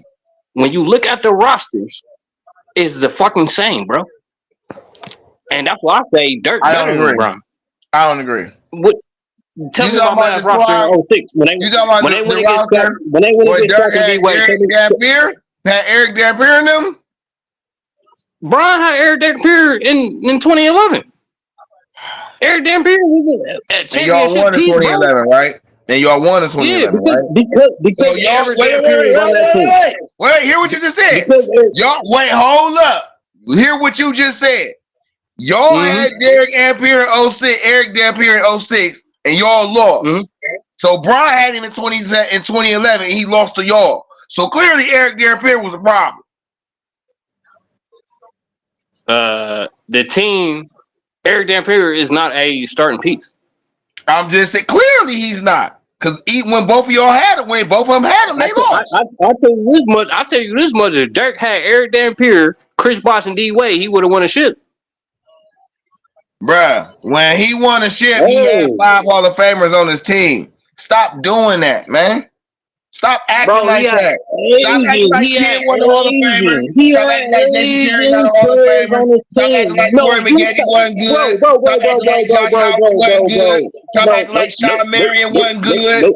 Stop acting like you wouldn't have a team full of stars, bro. Stop lying. Bro, stop lying. They were past their prime. Man, stop lying. Bro. All right, we talking about something else. I can't listen. I can't entertain ignorance. I can't entertain ignorance. We don't do that. I don't do that. Entertain stats. Check J Kidd stats per game. Check how many stats he was the second. He was the second leader all time in 3-pointers at the time. But y'all want to shit. He was the second leader 3-pointer, right? All time. Right? And that's when we realized Jason had been in the league a long time. At that point, that's when we realized, damn, kid, you've been in the league a long ass time, bro. That's a longevity stat because you couldn't shoot at first. Remember that? I know we all remember that. Listen to me. In 2011, check the box score. How many games the nigga finished with 0 points? So you say he all-time leader in 3-point percentage. He finished half the season with 0 points.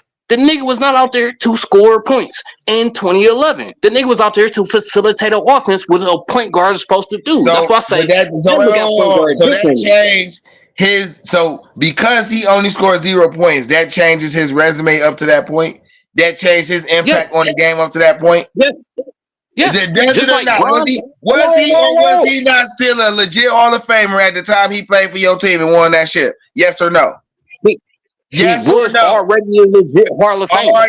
Okay, then. So that kills your whole argument right there. That kills the whole argument right there. Jason Terry was solidified. Josh Howard was a dog. Corey McGanny was a dog. Tyson Chandler was a dog. Why are you acting like all these niggas was not on your team, bro? Where's Tyson Chandler solidified at? Is he one of the top 15 centers of all time? No. Where's these niggas solidified? That's because it was a lot of good centers. He was still a dog, though. Tyson was a dog. Our generation, bro. In our generation, he was a dog still. In our generation. What year was you born, bro? 85. What year was you born? How many centers can you list above Tyson Chandler that you've seen in your lifetime as being an NBA fan? Bro, a whole bunch of them. What they got to do? Okay, I just want to make sure. But he's still better than a whole bunch of them too, though. Like, why are you doing that, bro? Numbers don't lie. They can be so misleading. Like, then why are you trying to? You can't play word games with me. Is he a Hall of Famer? Potentially. No, he's not going to make the Hall of Fame. He's not going to smell the Hall of Fame, bro. Potentially. Tyson Chandler. He up there in blocks. He up there in rebounds. He up there in all defensive team. Candidate for defensive player of the year. I think he got a couple of them. Matter of fact, that's like saying Julian Gauskas is going to make the Hall of Fame, bro. It's not going to happen. That's a lie because his resume way better than Zero Junior. So stop doing that. Why stop lying? You remember who you talking to? Remember who you talking to? When you be trying to just throw these unrealistic examples up there, like this ain't anime, bro. You can't do that with me. It's up there with the same, bro. Appreciate you. All right, man. All right, let's get back to something serious. Go ahead, JL. I just want to say thank you for having me on, man. Killer, Dee Trynt, always, bro. I got to check out of here, man. But appreciate y'all. Keep grinding. I'm gonna keep watching. Oh yeah, no, I'm gonna keep it going through the game because yeah, like y'all niggas think shit sweet. And like I said, like we came to the world with this. Just know you gonna come. This is what you get when you mess with this guy, dog. He's gonna. Like, it's good content. You just gotta know it. Hey. But like I said, like the team that Dirk took to the finals in 06 is no different than what LeBron dragged to the finals. Like, so I don't want to hear what LeBron dragged to the finals from the Eastern Conference when the Eastern Conference was super weak, bro. Right. I don't want to hear it, bro. Like, you don't want to hear it, I don't want to hear it. Because check the roster. Check the rosters. Dirk has never had an all-star teammate, bro, other than Josh Howard. And that was the 06 team when they had to go against Shaq and D-Wade. So I don't want to hear that. An all-star? Nope. Not when he was with the Mavs. Nope. He was an all-star with the Nets, not with the Mavs. And you know what's corny about? Hey, for him to say Brown had all them stars, right? For Dirk Nowitzki, you know Dirk. Let's name all the all-stars Dirk played with in his career. Hold on, wait. Don't say nothing, CDK. Tell me when I'm naming somebody who wasn't an all-star at some point or wasn't an all-star. Wait. Player. Well, hold up. Hold up. Either was an all-star at some point or was an all-star while they played with Dirk. Hold up. Let's name them. We do it. Let me run off a list of names. Mm-hmm. Michael Finley, Antoine Jameson, Jason Kidd, Steve Nash. We gonna start. We gonna start with both of those. Sean Marion, Tyson Chandler, Jason Terry, Josh Howard. Name me somebody that won the All-Star at some point. Name me one. You're just naming people. The only person that you named, bro, listen to me. The only person that you named was a teammate of Dirk's that made the All-Star team was Josh Howard. Everybody else was an All-Star. Michael Finley was never an All-Star. But Michael Finley was never an All-Star. For Dallas. Not with Dirk. The only All-Star, Google it. The only All-Star Dirk teammate that he had was Josh Howard, bro. This is history. This is a fact. And he never asked for help. And this is why I say I fuck with my guy. He never asked for an All-Star teammate. The only All-Star teammate that he had. Hall of Famers instead. He asked for no All-Star. He asked for Hall of Famers. I can list LeBron's All-Star teammates. That's cool. Because we gotta talk about something else. No, we not about to. We not about to do this. We talking about something else.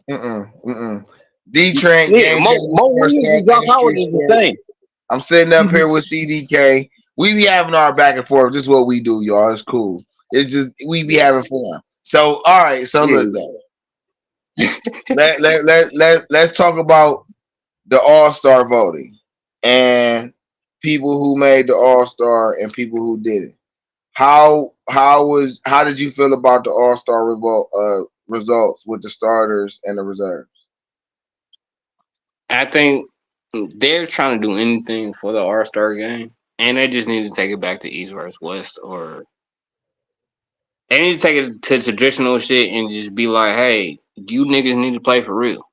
Because at some point it's been a fall off in that, and everything they've been trying to do from the captains to even the 4-man teams, like, in the format, like, it's just retarded and ridiculous. Like, you don't like the 4-man team?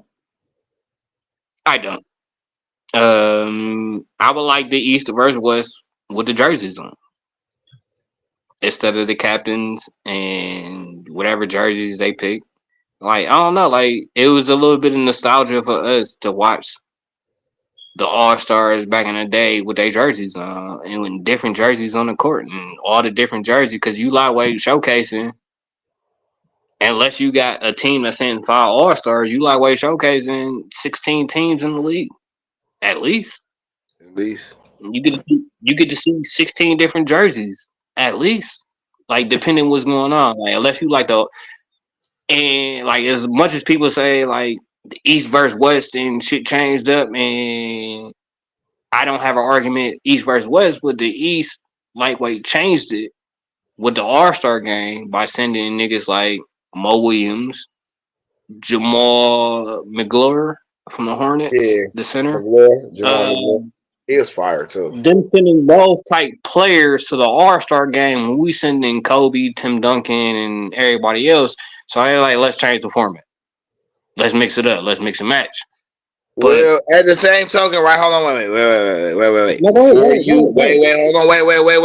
Wait. Because that's a good point. The West has so many type of players of cachet, and the East didn't, right? Because the East has more small market teams than the West, right? So this is where people, as much as they condemn LeBron, put respect on his name for making it easier for every team to have 3 All-Stars versus only the same teams. Because nobody was trying to make the game even. Yeah. No, like, you try and get in where you can fit in. It's a business move. Like, as much as people say, like, most people don't like it. Like, at the end of the day, it's business. Like, that's why I can't get attached to the players. Like, I can get attached to Dirk. I knew Dirk wasn't going nowhere. But what about the players that actually got picked, though? Like, bro, what about the teams, bro? What about the players? I understand about what you were saying about the format and all that, and it's kind of to turn you up. But I'm asking you about the constructed rosters and the fan picks. Do you think everybody who got picked to go should be in there? Do you think it was some snubs? No. Of course. Well, who talk about that? That's what I'm asking you about. Okay, so from my perspective, I don't think the fans should vote it in and they have the triple vote on certain days. So certain days you can do a triple vote, and depending on how popular you are, so it's not how skilled you are. It has nothing to do with skills on being the starter. Like the reserves come from the coaches. So like you being an all-star, like even Gilbert Arenas alluded to it on the Gilbert Arenas show, like being snubbed from the all-star game could potentially set you on fire. And if you ask me, do I feel like it's been a snub? Of course. It's been a guy that just got the keys to the franchise. Who got snubbed? Name some players who got snubbed and who you think should have been in their own, and they who you know what I'm saying, who they should have I'm replaced. gonna name one. He look like you to the right of my picture here, and you got on number 11. You don't think Kyrie Irving? You said he should have been an all-star? Yes. You tell me he shouldn't have been. I don't know. Like he's been a stellar player. He's the reason why we in contention. Like even though we in eighth. What's his numbers this year? He got the 48, 90, 50 split going again. Okay. And he still missed the fourth quarter. He's probably leads the NBA in fourth quarter points. He's the reason why we're in contention without Luka, because Luka missed I don't know how many games we played so far. I guess it's around 40, and Luka's probably missed around 20. Yeah, it's almost 50. He's the reason why we in contention. So I understand like he might be a reserve, but him not being in the top 75 of all time, and him not being an all-star, him not being an Olympic team. Okay, so this season, Kyrie is averaging 24.3 points, 4.6 rebounds, 4.8 assists, shooting 47.9% from the field. Shooting, 41.5% from three and 90.1% from free throw. He also averages 1.5 steals. He averages 2.5, 2 fouls, 2 turnovers, and 0.3 on the block. So okay, that I ain't gonna lie. 24, 5, and 5 definitely sound like all-star numbers. And you average a steal. That's all-star numbers. And like the NBA, they have a club for best shooters, and it's the 40-90-50 club. And he's been there before. He did that with the Cavs, and he's about to fight with it again. So like I think the only people that did it multiple times is Steph Curry and Mark Price. And I don't think too many people know that. But like that club exists of 8 players. So Dirk is in there, KD is in there, Mark Price is in there, Steph Curry is in there, Kyrie Irving is in there, and it's 2 other players that I can't just think of off the top. But that club is not exclusive to a lot. Like that's like I think KD in that club too. Yeah, no, KD definitely in there. I said him, he in there, but multiple. Oh, Steve Nash is in there. He's another one. But people doing it multiple times. I think it's only Mark Price, Steve Nash, and who's the other nigga? It's Mark Price, Steve Nash, and Kyrie Irving would be on the verge of it. But like people don't win it multiple times or do it multiple times. Like it's. I think Steph might have did it. I think Steph might have did it also. I want to say Steph did it also. So in the multiple. All right, so look,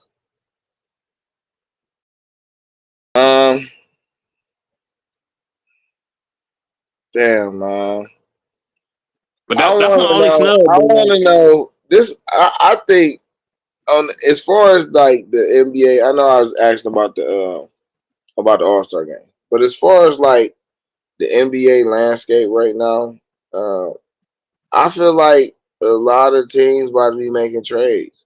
Like you gotta remember, Chicago trying to get rid of Zach LaVine, Lonzo Ball, Vucevic. You know, it was talks in Orlando about if Franz Wagner and Paulo Banchero could work, and if they can work, do they need to get another third to go with them?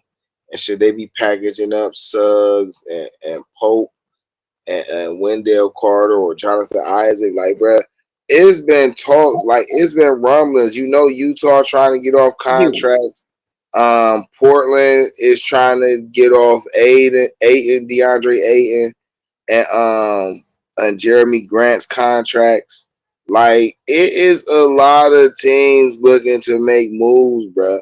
And the problem is they need help from the sorrier teams. Excuse me for the lack of a better term. But they need help from the sorrier teams to help facilitate some of these trades like Utah just did with the Mavs and Lakers. So the issue is, you know what's the number one issue? What? The best team in the West got all the draft picks. Yeah. I don't think it's an issue. I think it just is what it is. It is an issue because OKC is the one team that should get in on action. No, they won't. They won't be in the buyer's market. Like we in the buyer's market. We go stay in the buyer's market.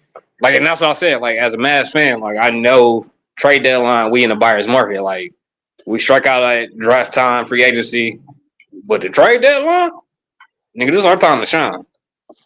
This is our time to shine. Damn, man. Yeah, the game come on. So I was pulling up the All-Stars. I wanted to pull up the list and read off the All-Stars, though. I was trying to find it on ESPN, but I forgot I actually shared it on my Twitter page. So let's go to this right quick because I'm always sharing shit. The report, when I seen it, it came from Chris Haynes.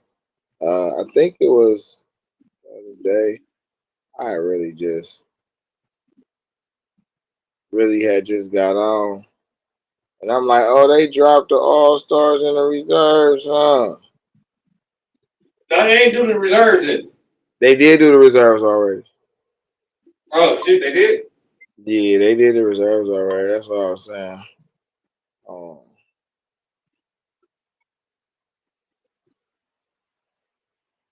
Oh, did you hear KD and Gary Payton was talking trash to each other?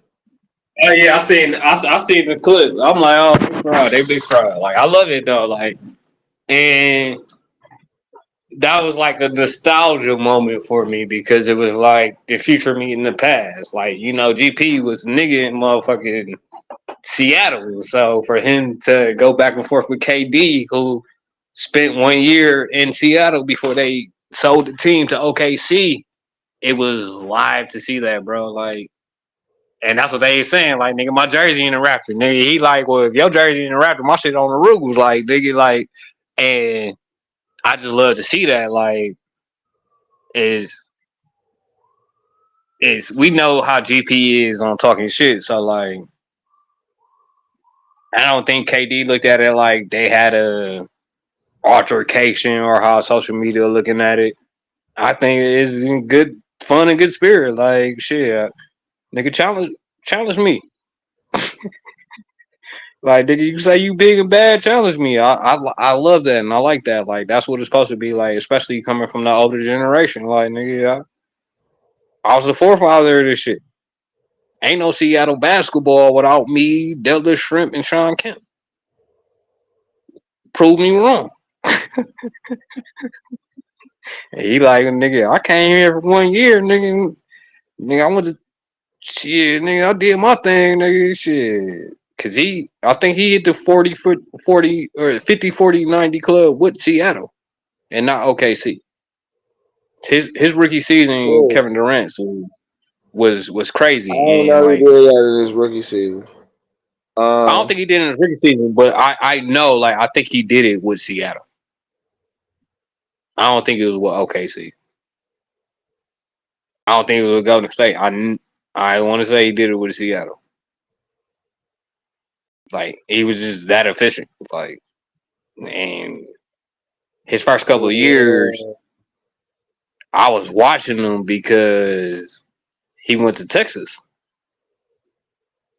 So, you know, me already being in the hub with Dallas, I'm already watching niggas that come out of Texas that's hooping. Like, that's my dream target that I want to come play for the Mavs one day. Just cause nigga, you went to college there, nigga. Come represent one time. Like, so check this out. I'm saying KD. I'm saying, hey, Phoenix might make some moves. You never know. So check this out. The East starters for 2025: Giannis Antetokounmpo, Jalen Brunson. Okay, Giannis Antetokounmpo, forward from the Milwaukee Bucks. Jalen Brunson, guard from the New York Knicks. Donovan Mitchell, guard from the Cleveland Cavaliers. Jason Tatum, forward from the Boston Celtics, and Karl Anthony Towns, center from the New York Knicks.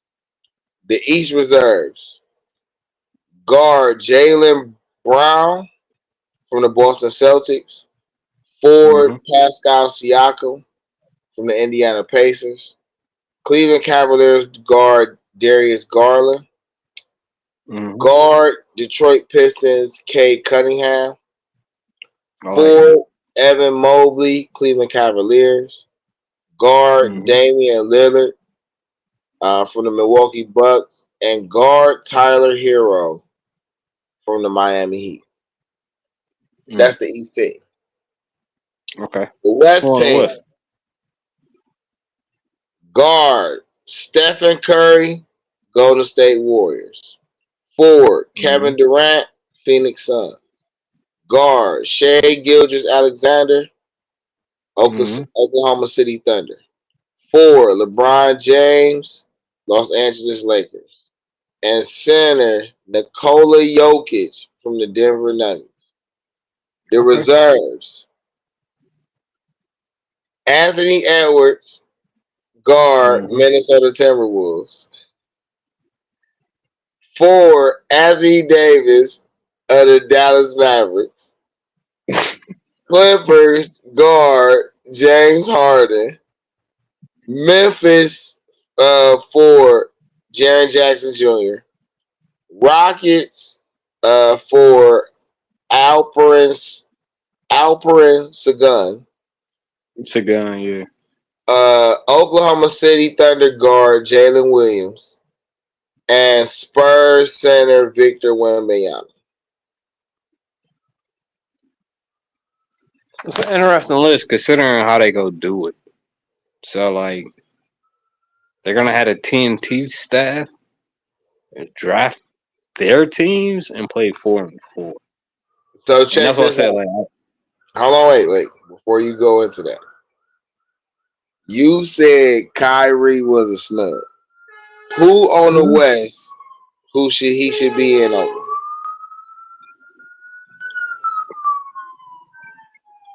You said no slanders. I'm not gonna say no slanders. I think it was Perk. I think it was Perk that said Curry shouldn't be in there, and I think he said Kyrie should be in there or something like that. I think it was Big Perk. Okay. Yeah, he said Curry shouldn't be in there because of that record. He said it's better. No, he said it's just better guards on the West that's just doing better than him. Yeah, the record shows. Like, Kyrie Irving doesn't have. I mean, I'm not gonna say he doesn't have much, but like most people rave about Kuminga. Most people rave about what the Warriors have, but at the same time, they like, well, they need help, or Steph Curry shouldn't be here because it's just him and Draymond. Like, that's how they look at it. Like, I don't look at it like that. Like, I know they still have pieces there. Like, I like Gary Payton the second. Like, I see his pieces there, but like from the media standpoint, they like, well, Steph Curry should get out of here. Blah, blah, blah, woo, woo. Like, I don't necessarily feel like that, but like, I don't know. Like, I think considering where the Mavs is at and their standing, Luka's not been playing, and clearly it's been Kyrie's team. I don't know. Like, when you ask me who to take off, I wouldn't take off anybody because I like how the Mavs do the All-Star game. Like, as a Mavs fan, we don't light up the All-Star game. We're not about to have a All-Star MVP because we're focused on the championship. Y'all got Anthony Davis now? Yeah, but no, we're not. Brian, you can have it. Luka, you can have it. Anybody, you can have it. Like, we focus on winning the shit. Like, the All-Star game is not anything that is like the Pro Bowl to a championship team. So championship teams don't send their players to the Pro Bowl, right? In the NBA, we look at it like, and we seen it for the last 6 years. Even though Luka's been an All-Star, his All-Star performance, he's probably gonna leave out that bitch with 4 points and 3 assists. He's not putting on a show like everybody else put on. Like, a lot of players put on for their city. Like LeBron in the All-Star game, he putting on for his city. It don't matter if he in Cleveland, Miami, LA, don't matter where he at. Like, teams putting on for their city. Dallas, we never really had a representative in the All-Star game other than Dirk Nowitzki. And even then, we knew Dirk wouldn't about to get the All-Star MVP. Hold on, CDK. Let Hooli play this clip. No, go ahead. Right, when I look at a guy like Steph Curry making the All-Star game this season, and I look at a lot of guys like Kyrie Irving, Devin Booker, De'Aaron Fox, just in this conference who had better seasons than, or playing better than him. Look, I'm gonna say the quiet thing out loud. Steph Curry should not be an All-Star. He shouldn't. Guys are playing. You still look. No matter what the fans want, no matter what the coaches want, no matter what we want, who we want to see, this still you have to earn to be an All-Star by your production.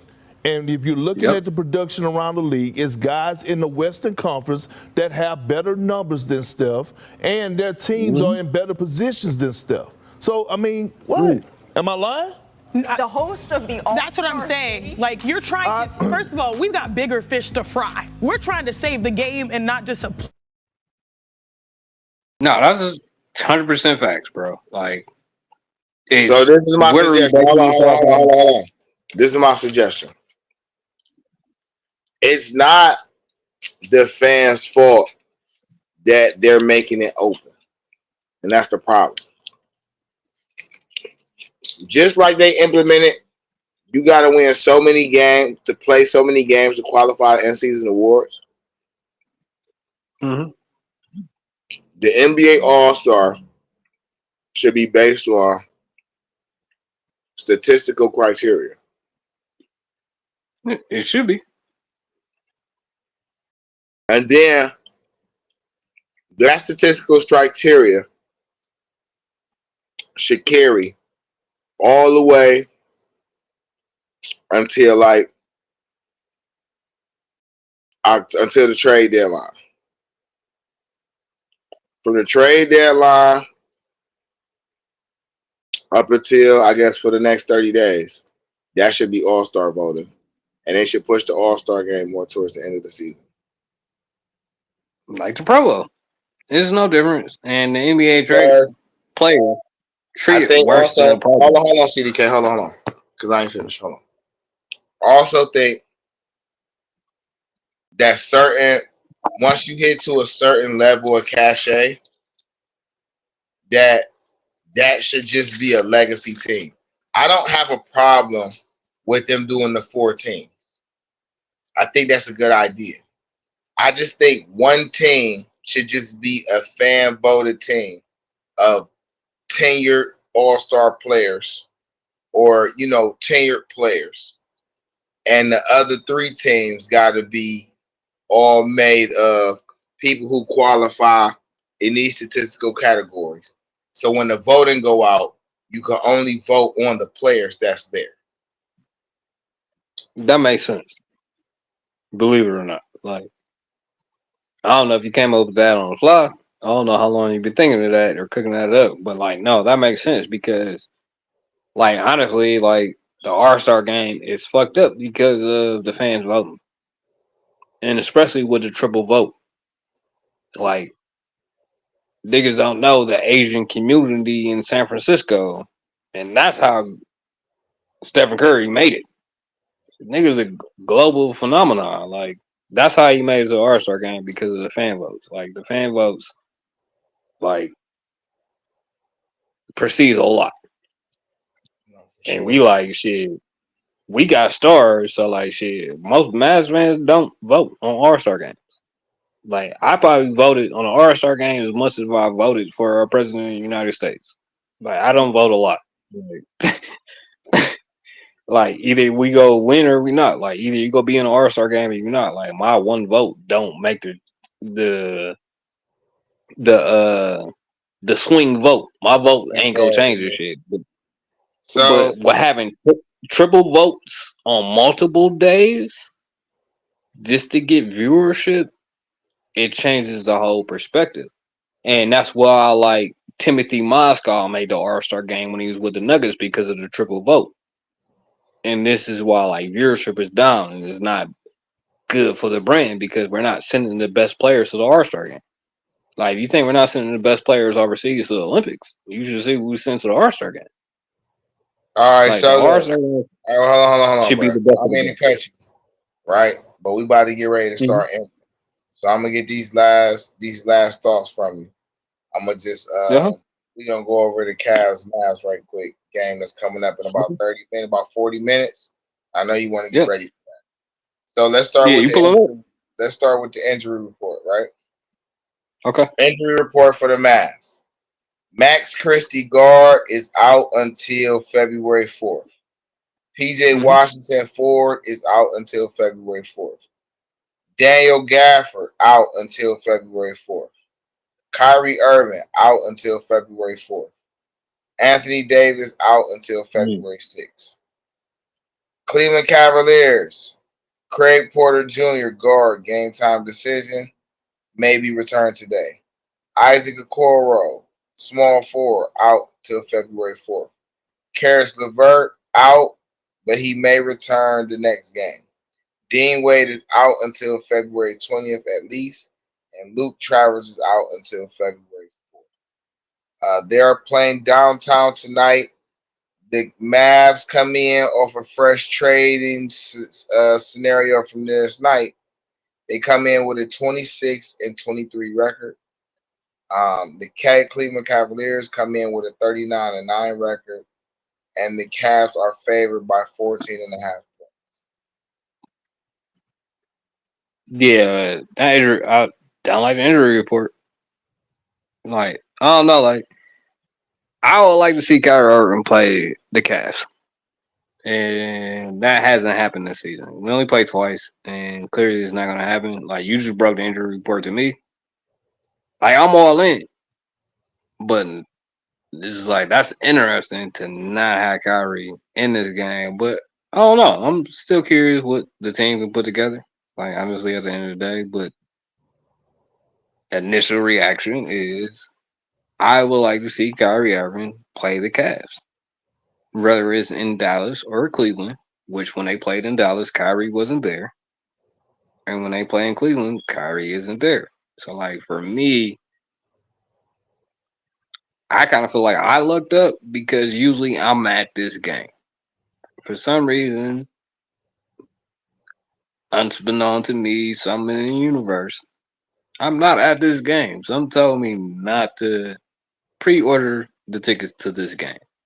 So if you told me coming beforehand that Luka got traded today and Kyrie Irving wasn't playing today, oh, I'm definitely not going downtown buying a ticket right now. Like, but like I feel bad with my dude. Like the second biggest Mavs fan that I know in the state. Today is his birthday. And the news that he got today, he like, man, I don't even know how to fucking feel about this. Happy birthday, Aquarius season. All right, man. So Yeah, this game is just gonna be a game. I hope Kenny Atkinson plays a lot of the young guys, but I'll get into more of that when I do an actual Cavs stream. I'm off on Sundays. I'm off on Mondays and Tuesdays. So that looks like it's probably going to be the regular streaming days going forward for Game Changer Sports Talk. Mondays and Tuesdays, most likely early afternoon type of thing. Somewhere between around like 1 and 3. It's probably going to get jump started. Mondays and Tuesdays. I missed y'all. It's been heartbreaking to not be able to come and report, but I definitely had to reformat, redo some things, and scheme it out better. I wanted to come up on this Sunday, touch base, get some footage going around. So when we come back the next couple of days, it'll have a little more momentum going on. Yes, sir. Yes, sir. Great way to start. Stream with y'all fried guys. Yeah, pull up for the. Pull up. I'm about to send you the Addy in the link. Pull up for the game. We watch the game and shit. Oh yeah, for sure. Definitely we'll do that. All right, man. Dee Trynt, Game Changer Sports Talk, Industry Sports, streaming on multiple media platforms: Facebook, Twitter, Twitch, YouTube. Follow us on IG at Industry Sports or at Dee Trynt. If you missed the live streaming, you can catch the replay on Spotify, Google Podcasts, Radio Public, and various other streaming platforms. Just look for the Industry Sports channel, like, subscribe, share, follow. Once you get in there, you will see Game Changer Sports Talk with Dee Trynt. Do the same. It was a pleasure rocking with y'all today. Hit the homie CDK. It's always a pleasure rocking with homie, man. We get the good back and forth going. He give me the good energy, man. I be appreciating. Hooley, Architect Empire, as always, man. We appreciate you, God. Jo, appreciate you rolling through. I got some more people that I'm gonna have come through. I've been able in my sportscasting career so far to come across some very, very talented people. And people that's in a lot of prominent places that you would never know that I knew. So we're going to get those people on. I got homies and cats that want to give feedback and get on here and talk about some of the things that they call me about. So we gonna get all that cracking, man. Thank you all for viewing. Make sure y'all share it. As always, the link is gonna be in the chat wherever you stream it from. So if you just randomly come up and you want to come up and say a few things, hit that link, man. But y'all stay warm because it's about 3 degrees in Cleveland. And go Cavs, man. Go Mavs.